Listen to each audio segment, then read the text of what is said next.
Et du coup, l'écran principal, il est où?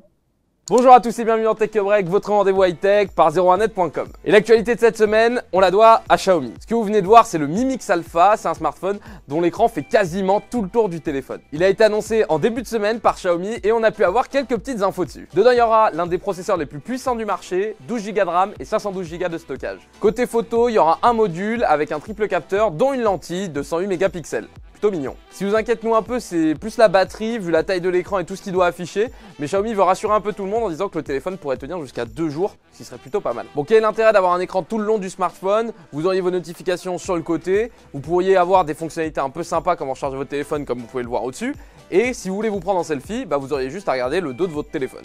Et c'est à peu près tout en fait, vu que Xiaomi n'a pas donné tellement plus de fonctionnalités sur le Mi Mix Alpha, ça fait un peu léger, surtout que je vous ai pas encore dit le prix. 2500 €. Voilà, il est là. On va le mettre là, le pivoter et l'agrandir. 2500 €. Notre question de la semaine porte sur le Mi Mix Alpha. Qu'en pensez-vous? Voilà, on n'avait pas l'idée donc. Ah oui, c'est vrai. Qu'en pensez-vous? Dites-le nous en commentaire. On sélectionnera 2 réponses la semaine prochaine. Et le chiffre cette semaine, c'est 12. C'est le nombre de nouveaux produits qu'Amazon a annoncé cette semaine. Bon, du coup, on va pas vous parler des 12 produits individuellement, ça va être un peu long. Du coup, petite sélection de notre part, petit top 3 de nos produits favoris. On commence avec les EcoBuds. Des écouteurs True Wireless avec 5 heures d'autonomie, 20 heures avec la petite boîte. Ça sera compatible Siri, Google Assistant et Alexa. Il y a une réduction de bruit, la technologie, elle a été faite avec Bose. Ça coûte 129 $, les précommandes sont déjà ouvertes et la livraison est prévue fin octobre. Autre produit, l'EcoFrame, c'est des lunettes. Vous avez Alexa dans les lunettes intégrées, des petites LED au niveau du sourcil pour vous dire quand vous interagissez avec, si elle vous entend ou pas, et des haut-parleurs situés dans les branches des lunettes pour écouter Alexa et ou de la musique. Ça coûte 179 €, par contre ça s'achète seulement sur un programme d'invitation. Et le dernier produit, c'est l'EcoLoop. Alors on a gardé le meilleur pour la fin, une bague qui vous sert à parler à Alexa. Vous pouvez dire Alexa, donne-moi la météo. Vous mettez à l'oreille pour écouter, vous pouvez passer des appels comme ça aussi, créer des vibrations personnalisées. Ça coûte 129 $ et pareil, c'est sur un programme d'invitation seulement. Est-ce qu'on est déçu? Pas Non. tant, pas tant. Non, pas non, tant. non.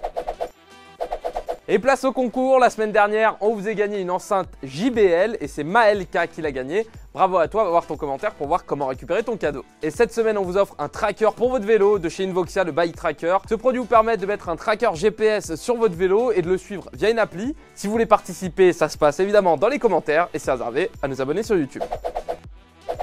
Et la vidéo de la semaine, ça faisait longtemps, c'est un robot.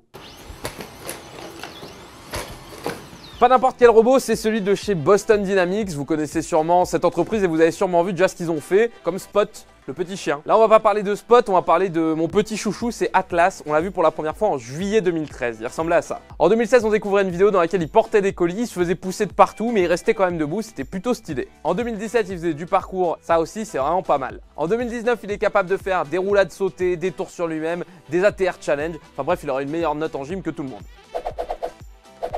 Et la semaine dernière, on vous demandait si vous seriez potentiellement intéressé par Apple Arcade et vous nous avez répondu. Super Banane nous dit qu'il est abonné au service Apple Arcade, qu'il trouve les jeux de qualité et que pour 5 €, faut foncer.